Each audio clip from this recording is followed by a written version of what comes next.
Solution का next topic vapour pressure पढ़ेंगे। इस वीडियो में हम लोग हिंदी और इंग्लिश मीडियम दोनों बच्चों के लिए एक साथ वेपर प्रेशर पढ़ेंगे, क्योंकि ये जनरल टॉपिक है, इसको समझने की ज़रूरत है। तो इसको सबसे पहले हम लोग समझते हैं वेपर प्रेशर। वेपर प्रेशर क्या है? तो वेपर प्रेशर को समझने के लिए पहले वेपर के बनने का प्रोसेस समझना होगा।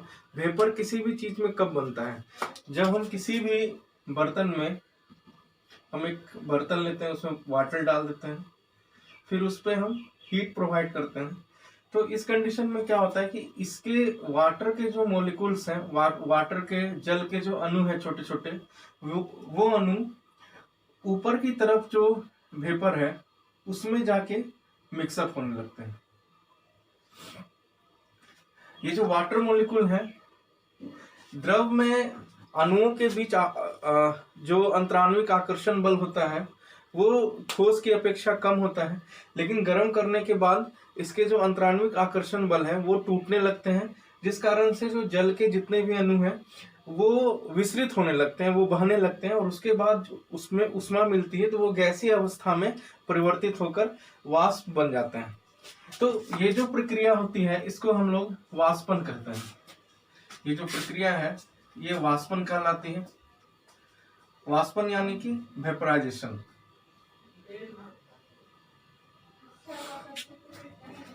उसको हम लोग वेपराइजेशन कहते हैं। अब यहाँ पे दूसरा कंसेप्ट आता है कि वेपर प्रेशर क्या है। वेपर प्रेशर क्या है इसको पहले समझिए। वेपर प्रेशर को समझने के लिए हम क्या करते हैं, एक इसका क्लोज्ड वेसल सिस्टम बनाते हैं। मतलब ये जो बर्तन है इसको हम लोग ढक देते हैं। इसके ढकने के बाद यहाँ पर पहले से ही कुछ तो वेपर मॉलिक्यूल होंगे या कुछ हवा होगी इसमें, और जब भी हम इसको गैस को अब हम यहाँ से गर्म करना शुरू करते हैं तो यहाँ पर इसके जितने अणु हैं, जितने इसके मॉलिक्यूल्स हैं, वो ऊपर की तरफ मिलने लगेंगे जाके। तो पहले एक मॉलिक्यूल मिलेगा, फिर दूसरा मॉलिक्यूल ऊपर की ओर जाएगा, फिर तीसरा मॉलिक्यूल जाएगा। तो इस तरह से एक एक करके जो मॉलिक्यूल ऊपर की ओर जाएंगे तो यहाँ पर एक प्रेशर क्रिएट होता है जिसको हम लोग बोलते हैं partial pressure. Partial pressure, Hindi में इसको अंशतः दाब कहा जाता है। अंशतः दाब। फिर से इसको समझिए क्या हुआ। हमने क्या किया, बर्तन को बंद कर दिया पूरी तरह से। अब ये हो गया क्लोज्ड वेसल सिस्टम। अब हम जब इसमें गर्म कर रहे हैं तो यहाँ पे जल का जहां तक स्तर है उसके ऊपर जो जगह है वो खाली है, उसमें भी पहले से कुछ वाष्प और कुछ हवा के अणु है। यहाँ से जो जल के अणु है वो वाष्प में मिलने लगते हैं। तो पहले एक अणु मिलता है, फिर दूसरा अणु मिलता है, फिर तीसरा अणु मिलता है, फिर चौथा, इसी प्रकार से एक के बाद एक अणु ऊपर की ओर मिलने लगते हैं। तब एक यहाँ प्रेशर क्रिएट होता है जिसको हम लोग पार्शियल प्रेशर कहते हैं। बहुत सारे बच्चों के मन में होता है यहाँ से जो वेपर बना, ये वेपर बनने के बाद की जो प्रक्रिया है वो वहां जो वाष्प के कारण जो दाब आरोपित हुआ उसको वाष्प दाब करते हैं। ठीक है, ये समझने के लिए आप सेंस ले सकते हैं, लेकिन अगर आप डीपली स्टडी करेंगे तो इसको हम लोग पार्शियल प्रेशर कहते हैं। तो पार्शियल प्रेशर समझ में आ गया कि एक एक अणु के ऊपर जाने के बाद जो एक दाब आरोपित होता है, जो प्रेशर का एरिया बनता है, उसको हम लोग पार्शियल प्रेशर कहते हैं। अब क्या होता है नेक्स्ट, इसको फिर से समझिए। इस बर्तन में जो कि क्लोज्ड वेसल है, बंद है, ये क्लोज्ड है मतलब बंद है। यहां पर ये जो अणु ऊपर की ओर जा रहे हैं, ये जो अणु ऊपर की ओर आए हैं, उसी में से कुछ अणु वापस अंदर की तरफ आते हैं जल के अंदर, ये री एंटर होते हैं। ये हो गए आपके री एंटर। जल के अणु पुनः कहाँ आ गए, जो वाष्प के अणु थे वो पुनः जल की ओर आने लगते हैं। री एंटर वेपर मॉलिक्यूल। मतलब क्या हुआ, इसको हम लोग हिंदी में बोल देंगे पुनः अंदर की ओर वाष्प कण।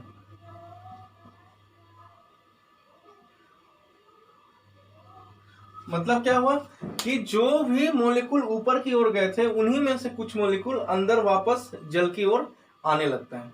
तो इस परिस्थिति में एक ऐसा समय आता है, एक ऐसी स्थिति आती है जिस स्थिति पर जो भी मॉलिक्यूल ऊपर से नीचे की ओर जा रहे हैं, मतलब जो भी मॉलिक्यूल ऊपर से नीचे की ओर आ रहे हैं उसके द्वारा लगाया गया प्रेशर, और जो मॉलिक्यूल नीचे से ऊपर की ओर, मतलब जो हम गर्म कर रहे हैं तो उसके कारण भी यहाँ से कुछ मॉलिक्यूल ऊपर की ओर जा रहे हैं, तो कुछ मॉलिक्यूल ऊपर की ओर जाते हैं, तो नीचे से ऊपर की ओर जाने के समय का प्रेशर और इक्विलिब्रियम स्थिति में ऊपर से नीचे की ओर आने वाले अणुओं का जो दाब होता है, जो प्रेशर होता है वेपर का, वो इक्वल हो जाता है।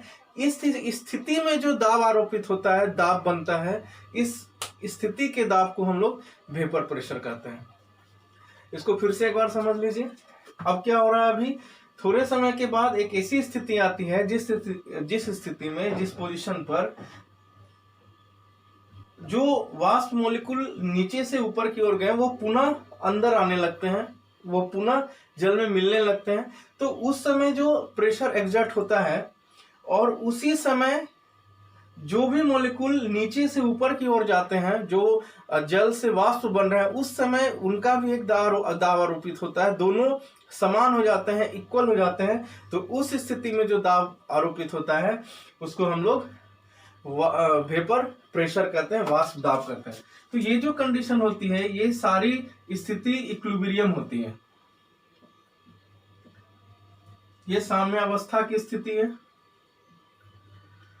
साम्यावस्था की स्थिति का मतलब हो गया कि ऐसी स्थिति जिस टाइम पे दोनों का लेवल लगभग समान हो, वैसी स्थिति साम्यावस्था की स्थिति कहलाती है। किसी भी चीजों में हो सकता है, जैसे हम एक मान लीजिए कि एक बाल्टी है, बाल्टी में हमने छेद कर दिया और वहां से खाली करना शुरू किया और नीचे की तरफ एक बर्तन लगा दिया, तो एक ऐसा समय तो कभी ना कभी आएगा ही कि जिस समय पर ऊपर का जितना हिस्सा खाली हुआ है आधा और नीचे जितना हिस्सा भरा हुआ आधा, दोनों बराबर हो जाए, तो इस स्थिति को हम लोग साम्यावस्था के रूप में समझ सकते हैं।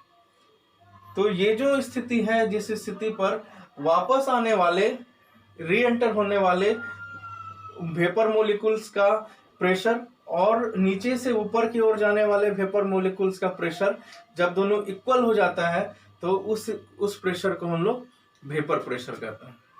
थ्योरी है कि जब हम किसी भी क्लोज वेसल में वाटर को गर्म करते हैं तो वाटर वेपराइज होता है।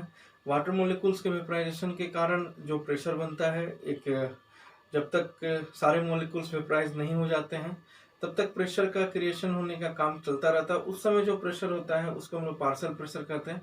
लेकिन एक इक्विलिब्रियम पोजीशन पर एक साम्यावस्था की स्थिति में जितने भी वाटर मोलिकुल्स हैं उनमें से कुछ मोलिकुल्स री एंटर होने लगते हैं नीचे की तरफ, वाटर सरफेस की तरफ, लिक्विड सरफेस की तरफ।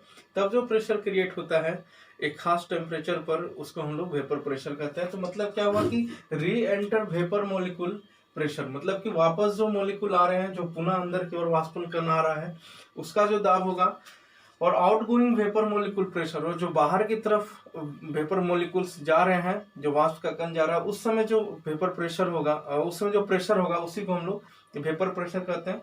वो एक इक्विलिब्रियम पोजीशन पर होता है और एक खास टेम्परेचर पर होता है, और उसको हम लोग वेपर प्रेशर कह रहे हैं।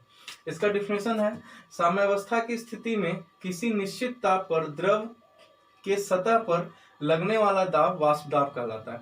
तो हम लोग एक इसको जनरलाइज टर्म में एक डिफाइन कर देते हैं कि साम्यावस्था का स्थिति है और टेम्परेचर किसी हर एक लिक्विड मॉलिक्यूल्स का अपना एक अलग अलग टेम्परेचर होता है जिसमें वेपराइज करता है। तो उस टेम्परेचर पर जो द्रव के सतह, मतलब जो लिक्विड सरफेस पर जो प्रेशर लगेगा, जो दाब लगेगा, उसी को हम लोग वाष्प दाब कहते हैं। इसको इंग्लिश में पढ़ लेते हैं। The pressure exerted by the vapor above the liquid surface in equilibrium at constant temperature is called vapor pressure। इसका मतलब क्या हुआ, the pressure exerted by the vapour के द्वारा जो दाब लगाया जा रहा है, जो प्रेशर लगाया जा रहा है लिक्विड सरफेस के ऊपर, लेकिन कब, जब इक्विलिब्रियम और कांस्टेंट टेम्परेचर हो, तब जो दाब होगा, प्रेशर होगा, उसको हम लोग वेपर प्रेशर कहेंगे। मतलब एक खास टेम्परेचर और एक इक्विलिब्रियम स्टेट पर लिक्विड के सरफेस के ऊपर जो प्रेशर लगता है उसको हम लोग वेपर प्रेशर कहते हैं इन जनरलाइजेशन। तो डिनोटेड बाय पी, इसको हम लोग पी से सूचित करते हैं। अब है कि वेपर प्रेशर जो है वो भी किसी चीजों पर निर्भर करता होगा, किसी कारक पर, या हाँ, वो मेनली दो चीजों पर निर्भर करता है। तो वो पहला जो है वो तो आपका है नेचर ऑफ सॉल्यूट या सॉल्वेंट।